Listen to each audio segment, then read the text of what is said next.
Bismillahirrahmanirrahim. Assalamualaikum warahmatullahi wabarakatuh. Selamat pagi, yang terhormat Bapak Erpi Rahman, SEMAK, selaku dosen pengampu mata kuliah Auditing 2. Perkenalkan, kami dari kelompok 6 akan mempresentasikan materi tentang audit terhadap siklus pengeluaran, pengujian substantif terhadap aktiva tetap. Sebelumnya, perkenalkan, nama saya Delia Damayanti sebagai moderator dan sekaligus sebagai presentator yang pertama. Dan yang kedua, ada Windia Halimatus. Presentator ketiga ada Idris Sanjaya. Presentator keempat ada Nadia Pujianti. Dan presentator terakhir ada Raina Pajar Putri. Untuk mempersingkat waktu, mari kita mulai presentasi pada hari ini dengan dimulai dari saya. Aktiva tetap. Aktiva tetap adalah kekayaan perusahaan yang memiliki wujud, mempunyai manfaat ekonomis lebih dari 1 tahun, dan diperoleh perusahaan untuk melaksanakan kegiatan perusahaan, bukan untuk dijual kembali. Karena kekayaan ini mempunyai wujud, seringkali aktiva tetap disebut dengan aktiva tetap berwujud atau tangible fixed asset. Materi selanjutnya tentang perbedaan pengujian substantif terhadap aktiva tetap dengan aktiva lancar. Perbedaan karakteristik aktiva tetap dengan aktiva lancar tersebut mengakibatkan perbedaan pengujian substantif terhadap kedua macam aktiva tersebut. Yang pertama, karena frekuensi transaksi yang menyangkut aktiva tetap relatif sedikit, maka jumlah waktu yang dikonsumsi untuk menguji substantif terhadap aktiva tetap relatif lebih sedikit bila dibandingkan dengan waktu yang dipergunakan untuk menguji substantif terhadap aktiva lancar. Yang kedua, karena ketepatan pisah batas transaksi yang bersangkutan dengan aktiva tetap sedikitnya berpengaruh terhadap perhitungan laba rugi, maka auditor tidak mengarah perhatiannya terhadap masalah ketelitian pisah batas transaksi yang bersangkutan dengan aktiva tetap pada akhir tahun. Materi selanjutnya akan dijelaskan oleh Windia Halimatus. Kepada Windia saya persilakan. Baik, selanjutnya yaitu ada verifikasi saldo aktiva tetap pada tanggal neraca tidak mendapat perhatian audit, karena aktiva tetap disajikan pada kosnya, bukan nilai bersih yang dapat direalisasikan pada tanggal neraca, seperti halnya dengan aktiva lancar. Di lain pihak, pengujian substantif terhadap aktiva lancar dititik beratkan pada saldo aktiva lancar tersebut pada tanggal neraca, karena aktiva lancar harus disajikan di neraca sebesar nilai bersih yang dapat direalisasikan pada tanggal berikut. Selanjutnya yaitu ada prinsip akuntansi berterima umum dalam penyajian aktiva tetap di neraca. Prinsip akuntansi berterima umum dalam penyajian aktiva tetap di neraca adalah sebagai berikut. Yang pertama yaitu ada dasar penilaian aktiva tetap yang harus dicantumkan di dalam neraca. Yang kedua, aktiva tetap yang digadaikan harus dijelaskan. Yang ketiga, jumlah depresiasi akumulasi dan biaya depresiasi untuk tahun kini harus ditunjukkan dalam laporan keuangan. Yang keempat, metode yang digunakan dalam perhitungan depresiasi golongan besar aktiva tetap harus diungkapkan di dalam laporan keuangan. Yang kelima, aktiva tetap harus dipecah ke dalam golongan yang terpisah jika jumlahnya material. Dan yang terakhir yaitu ada aktiva tetap yang telah habis depresiasi namun masih digunakan untuk beroperasi jika jumlah material harus dijelaskan.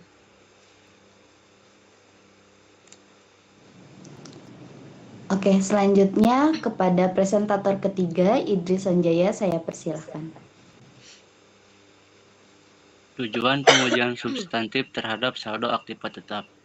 Tujuan pengujian substantif terhadap saldo aktiva tetap dibagi menjadi 6 antara lain. Yang pertama, 1. Memperoleh keyakinan tentang keandalan catatan akuntansi yang bersangkutan dengan aktiva tetap. Auditor melakukan rekonsiliasi antara saldo aktiva tetap yang dicantumkan di dalam neraca dengan akun aktiva tetap yang bersangkutan di dalam buku besar dan Selanjutnya ke jurnal pengeluaran kas. Jurnal umum dan buku pembantu aktiva tetap. 2. Membuktikan keberadaan aktiva tetap dan keterjadian transaksi yang berkaitan dengan aktiva tetap yang dicantumkan di neraca. Seperti dalam audit terhadap aktiva tetap pada umumnya. Pengujian substantif ditujukan untuk membuktikan apakah aktiva yang dicantumkan di dalam neraca sesuai dengan aktiva sesungguhnya yang ada pada tanggal neraca tersebut. Yang ketiga, membuktikan asersi kelengkapan aktiva tetap yang dicantumkan di neraca. Untuk membuktikan bahwa aktiva tetap yang dicantumkan di neraca mencakup semua aktiva tetap klien pada tanggal neraca dan mencakup semua transaksi yang berkaitan dengan aktiva tetap dalam tahun yang diaudit. 4. Membuktikan asersi hak kepemilikan klien atas aktiva tetap yang dicantumkan di neraca. 5.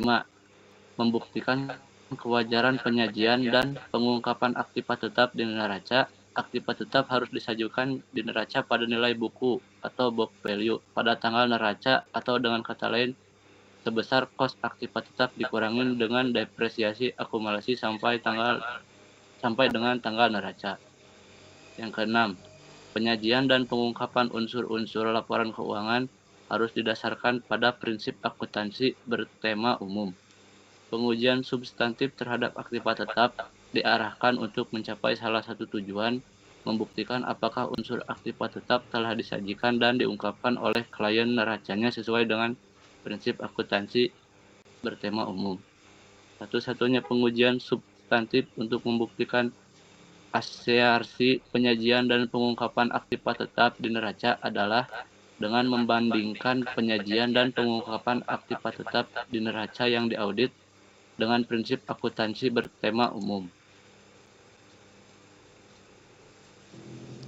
Selanjutnya kepada presentator yang keempat, Nadia Pujianti, saya persilahkan. Baik, yang selanjutnya ada program pengujian substantif terhadap saldo aktiva tetap. Yang pertama, proses audit awal. Sebelum membuktikan apakah saldo aktiva tetap yang dicantumkan oleh klien di dalam neraca sesuai dengan aktiva tetap yang benar-benar ada pada tanggal neraca, auditor melakukan rekonsiliasi antara informasi aktiva tetap yang dicantumkan di neraca dengan catatan akuntansi yang mendukungnya. Oleh karena itu, auditor melakukan 6 prosedur audit berikut ini dalam melakukan rekonsiliasi informasi aktiva tetap di neraca dengan catatan akuntansi yang bersangkutan. Yang pertama ada usut saldo aktiva tetap yang tercantum di neraca saldo, akun aktiva tetap, dan depresiasi akumulasi yang bersangkutan di buku besar. Yang kedua ada hitung kembali saldo akun aktiva tetap dan depresiasi akumulasi yang bersangkutan di buku besar. Yang ketiga ada usut saldo awal akun aktiva tetap ke kertas kerja tahun yang lalu. Yang keempat ada lakukan review terhadap mutasi luar biasa dalam jumlah dan sumber posting dalam akun aktiva tetap dan depresiasi akumulasinya. Yang kelima, usut posting, pendebitan, dan pengkreditan akun aktiva tetap ke jurnal yang bersangkutan. Yang keenam, lakukan rekonsiliasi buku pembantu aktiva tetap, akun kontrol aktiva tetap di buku besar.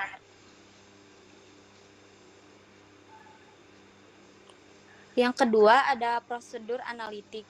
Berbagai rasio jika dihitung oleh auditor dan kemudian dibandingkan dengan angka harapan atau rasio yang sama dari data masa lalu, data industri, jumlah yang dianggarkan, atau data lain, akan dapat memberikan indikasi bagi auditor ke fokus mana perhatian auditor perlu diarahkan dalam pelaksanaan pengujian transaksi rinci dan saldo akun rinci. Misalnya penurunan rasio biaya reparasi dan pemeliharaan dengan hasil penjualan bersih tahun yang diaudit dibandingkan dengan rasio yang sama tahun sebelumnya, mungkin sebagai akibat dari tidak dicatatnya sebagian biaya reparasi dan pemeliharaan atau adanya pengkapitalisasian biaya yang salah. Yang ketiga, ada pengujian terhadap transaksi rinci. Yang pertama ada periksa dokumen dokumen yang mendukung tambahan aktiva tetap yang terjadi dalam tahun yang diaudit. Yang kedua, periksa berkurangnya aktiva tetap ke dokumen yang mendukung transaksi tersebut. Yang ketiga, periksa ketetapan pisah batas transaksi aktiva tetap untuk membuktikan bahwa klien menggunakan pisah batas yang konsisten terhadap transaksi pemerolehan aktiva tetap. Auditor memeriksa bukti kas keluar dan dokumen laporan penerimaan barang yang dibuat dan dicatat oleh klien dalam periode sebelum dan sesudah tanggal neraca. Yang keempat, lakukan review terhadap akun biaya reparasi dan pemeliharaan aktiva tetap. Selanjutnya, kepada presentator kelima, Raina, saya persilahkan. 4. Pengujian terhadap saldo akun rinci. 1. Lakukan inspeksi terhadap tambahan aktiva tetap dalam tahun yang diaudit. 2. Periksa dokumen, kontrak, dan dokumen hak kepemilikan klien atas aktiva tetap. 3. Periksa dokumen yang mendukung, memperdorong, dan menghentikan pemakaian aktiva tetap.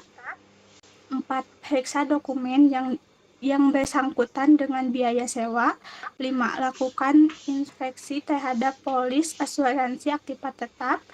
6. Meminta informasi mengenai aktiva tetap yang dijadikan jaminan dalam pemeriksaan utang. 6. Melakukan perjanjian leasing. 7. Melakukan review terhadap perhitungan depresiasi dan depresi aktiva tetap. 8. Melakukan rekognosisi aktiva tetap tertentu ke dalam buku panduan aktiva tetap. 9. Hutang kembali jumlah rupiah yang dicatat di dalam akun-akun yang berkaitan dalam transaksi penghitungan pemakaian aktiva tetap. 5. Repatriasi pengajian dan pengungkapan.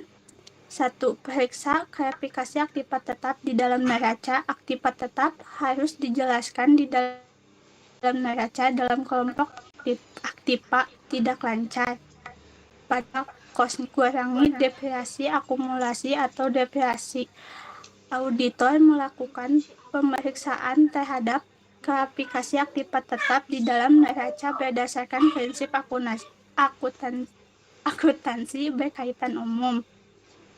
2. Pengungkapan yang bersangkutan dengan tetap. Klien kewajiban mencantumkan pengungkapan yang mengenai metode depresiasi atau depresi yang dipakainya aktiva tetap yang dijaminkan dalam pemakaian utang, dan aktiva tetap yang telah habis didepresiasi dan masih dalam kegiatan perusahaan. Mungkin sekian yang dapat kelompok 6 sampaikan. Mohon maaf bila ada kurang-kurang dalam penyampaian. Untuk sesi diskusi nanti kita buka ketika offline mata kuliah auditing 2. Sekian dari kelompok 6. Saya tutup. Wabillahi taufiq wal hidayah. Wassalamualaikum warahmatullahi wabarakatuh.